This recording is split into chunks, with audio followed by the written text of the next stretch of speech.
بسم اللہ الرحمن الرحیم۔ کل ایک ویڈیو میری نظر سے گزری کہ جس میں ایک غیر مقلد مولوی اپنے آپ کو علامہ ظاہر کرنے والا یا لوگوں کی زبان سے علامہ کہلوائے جانے والا اتنا عجیب سی اچھوبی سی اس نے بات کی کہ بچے کی کان میں اذان دینا کہتا ہے کسی حدیث سے ثابت نہیں کہ جب چھوٹا بچہ اس کی ولادت ہو جاتی ہے، نومولود بچہ ہوتا ہے، تو کیا آپ دیکھتے ہیں کہ عام طور پر بچے کے کان میں اذان دی جاتی ہے، دائیں کان میں اذان دی جاتی ہے اور بائیں کان میں اقامت تکبیر کہی جاتی ہے۔ تو کہنے لگا کہ یہ کسی حدیث سے ثابت نہیں ہے،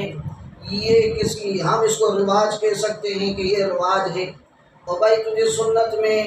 اور رواج میں فرق کرنا چاہیے کہ سنت عمل کیا ہوتا ہے اور رواج کیا ہوتا ہے۔ تو ایسے ہی آج ایک دوسرے ساتھی نے بھی یہی سوال کیا کہ بچے کے پیدائش کے وقت بچے کے کان میں جو اذان دی جاتی ہے کیا یہ عمل حدیث سے ثابت ہے؟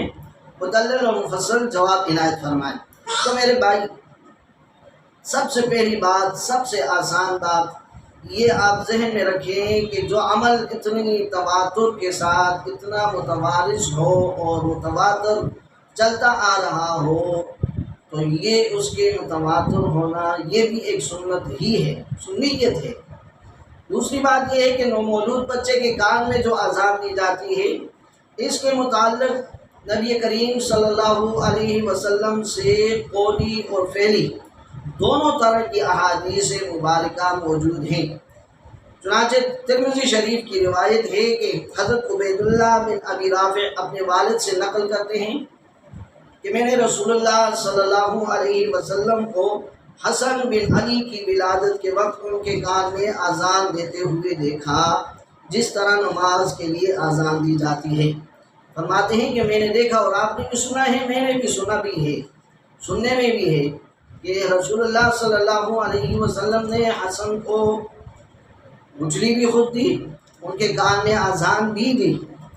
تو امام ترمذی رحمۃ اللہ علیہ اسی حدیث کے متعلق یہ بھی نقل کرتے ہیں کہ حاذہ حدیث صحیح، کہ یہ حدیث بالکل صحیح ہے اور اس پر عمل بھی کیا جاتا ہے۔ اور یہی روایت سنن ابی داؤد کتاب الادب میں بھی ہے، باب المولود یوزن فی اذنہ، اس میں بھی موجود ہے۔ اور بظاہر حق شرح مشکات المصابیح میں علامہ قطب الدین